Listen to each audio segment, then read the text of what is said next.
Das ist gut, ja. Ist ein Episode, das, I don't know any German. My degree was in French and Spanish, I can't keep this up.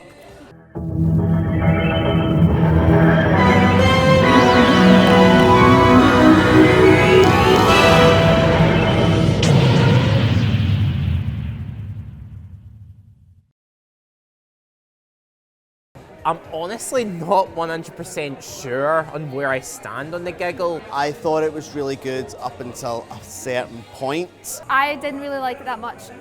There were things I liked about it, but I felt like everything that I liked about the episode was like fighting with the other elements. It's probably the weakest of the 3 specials for myself. I really loved it. It's probably my favourite of the 3 60th specials. I had a great opening. Really good introduction with Kate Stewart and obviously the rebuilt unit and everything that was going on.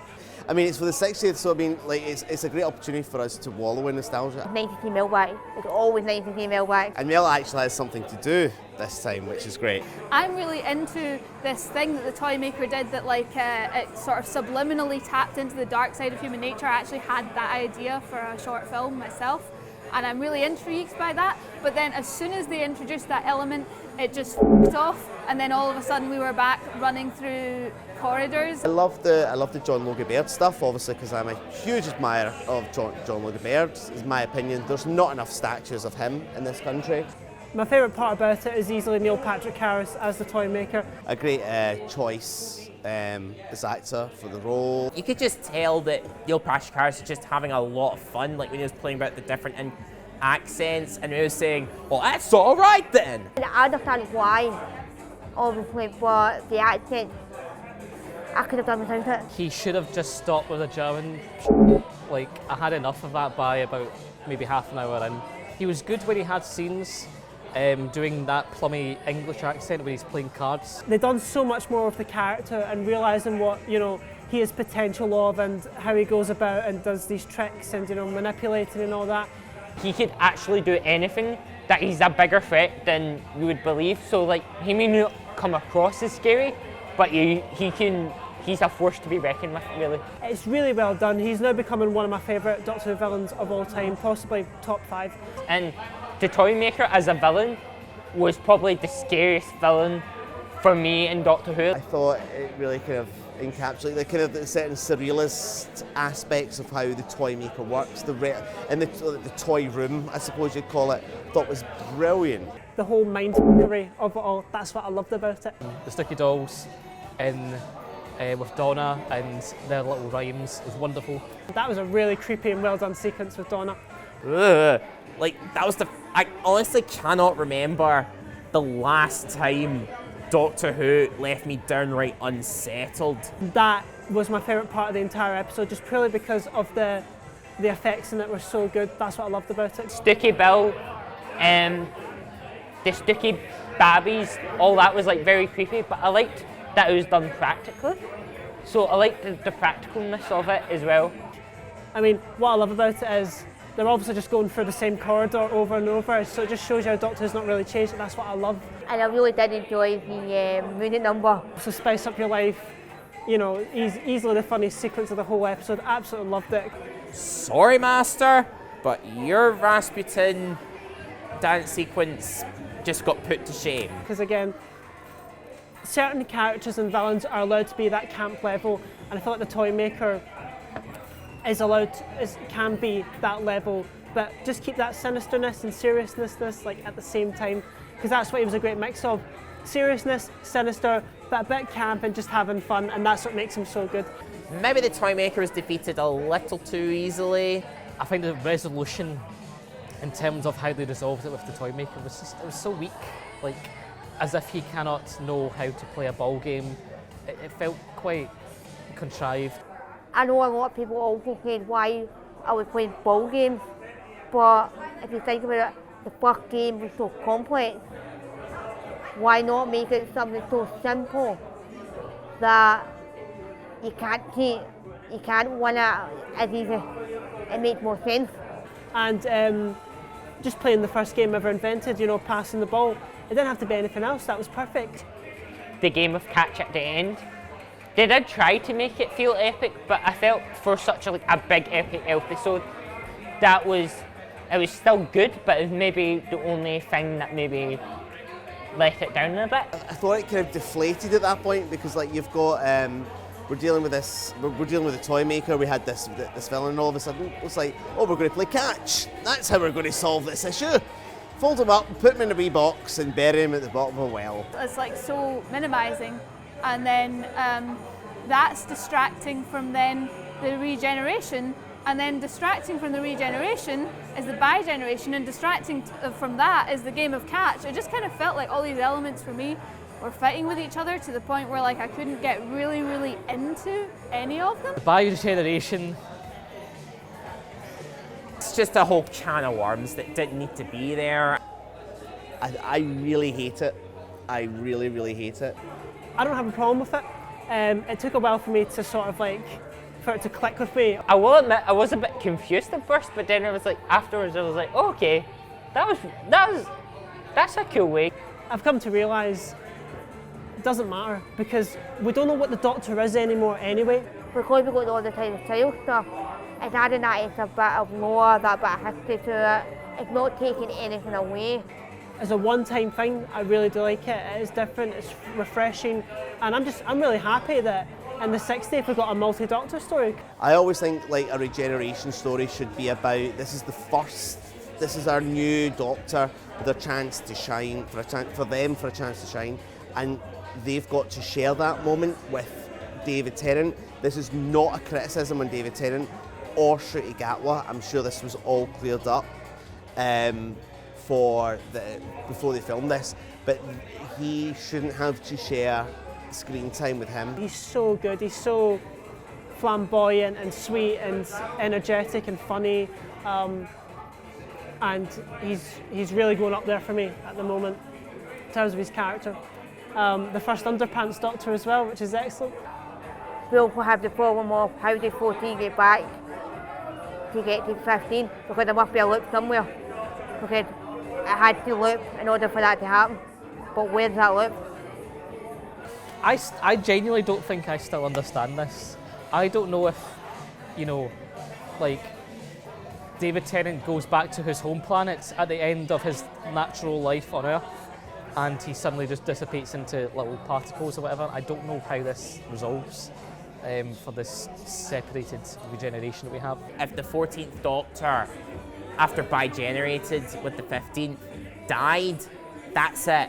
He can't regenerate anymore. Kind of like the Meta-Crisis Doctor. In fact, that detail would probably make me feel much more at peace.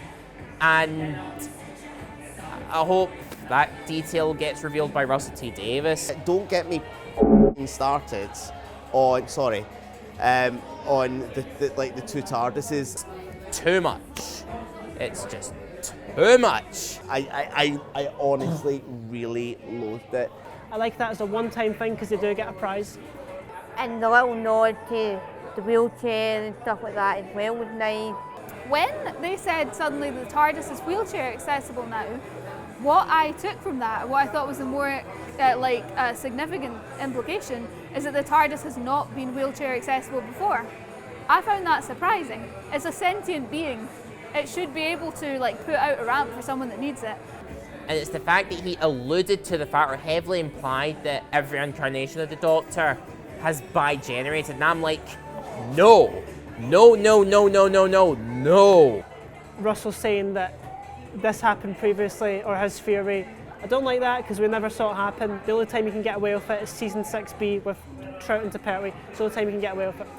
When you look at other incarnations of the Doctor that died of old age, like the first Doctor, the War Doctor, and the 11th Doctor, if every Doctor bi-generated, what became of them? Do they turn to dust or something like that? We've had multiple situations where the Doctor has come back and it has never been an issue. We didn't look at Power of the Doctor and go, oh well, Sylvester McCoy, Colin Baker and Peter Davison are obviously much older than they were to play the Doctor. Nobody gave a shit. Nobody gave a shit. I think he was trying to solve an issue that didn't exist. I say no. Just no. We know that the Doctors are all out there. We know that they are. It's a show about time travel, but all of a sudden, like, we need this kind of more convoluted explanation of why they're all out there. Didn't like it. I don't like that there's now 2 former RTD companions that are running around with their own version of the 10th Doctor. It eliminates the whole purpose of regenerating, where it's all about the Doctor and the fans and the audience accepting that this is the last time we'll see that incarnation, and it makes fans excited for the new incarnation.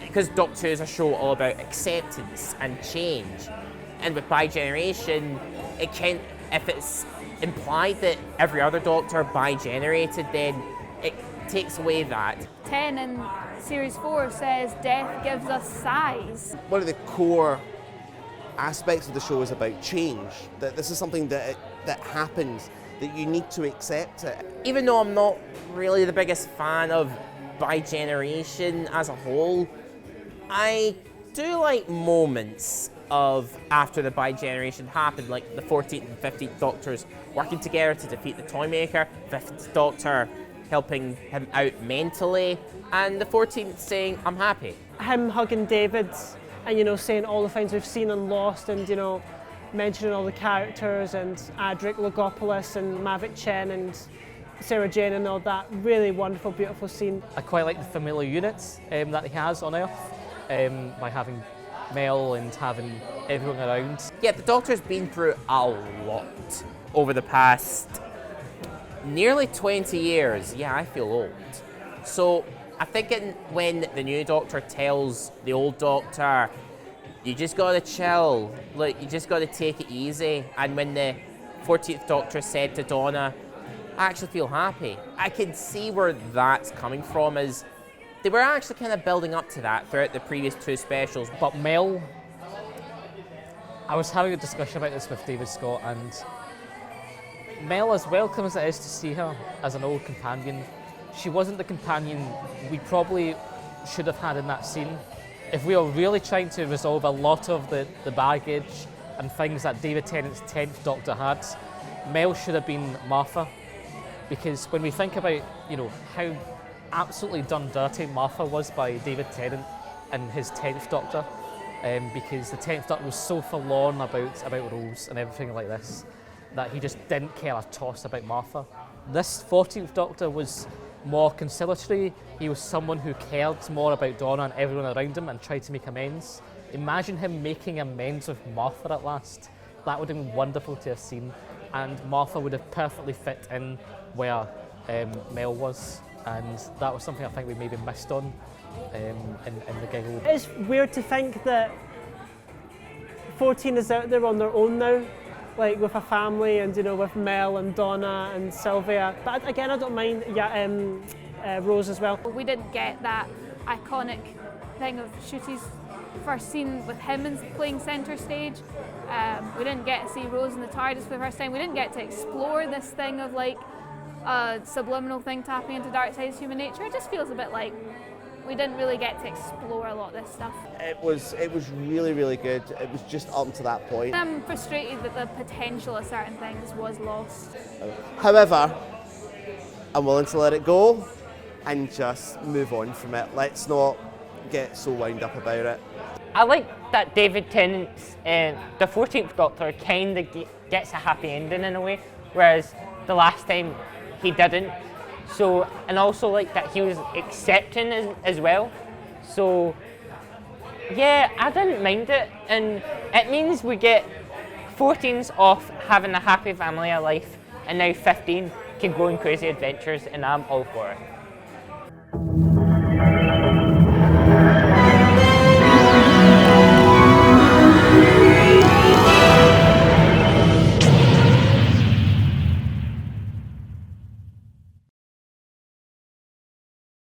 Ha ha ha ha ha ha ha ha ha ha ha ha.